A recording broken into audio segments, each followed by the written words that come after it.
আওয়ামী লীগ সরকারের পতনের পর বাংলাদেশে ভারতীয় দূতাবাস ভিসা কার্যক্রম সীমিত করায় ঢাকা কলকাতা রুটে বিমানপথে যাত্রী কমেছে। তাই লোকসান ঠেকাতে ফ্লাইট বন্ধের ঘোষণা দিয়েছে বেসরকারি এয়ারলাইন্স নভোএয়ার।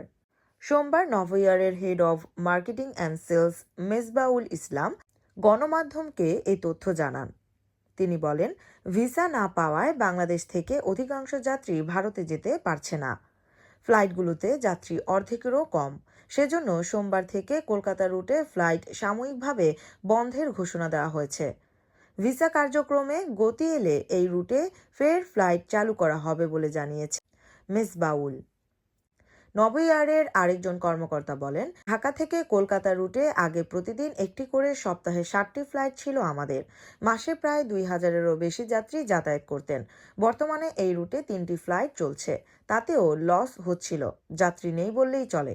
এ রুটে স্বল্প দূরত্বে ওড়ার উপযোগী ATR 72 থেকে 500 এয়ারক্রাফট দিয়ে ফ্লাইট পরিচালনা করে নভোএয়ার, যার ধারণ ক্ষমতা 70 জন।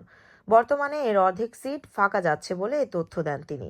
2016 সালের ডিসেম্বরে ঢাকা কলকাতা রুটে ফ্লাইট চালু করে নভোএয়ার।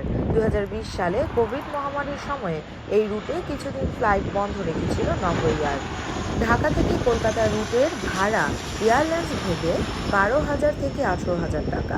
যাত্রী কম হওয়ায় পরিচালন ব্যয় তুলতে হিমশিম খেতে হচ্ছে।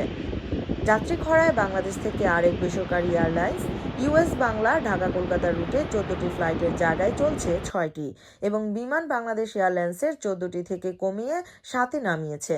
কমেছে ঢাকা চেন্নাই ও ঢাকা দিল্লি ফ্লাইট সংখ্যাও।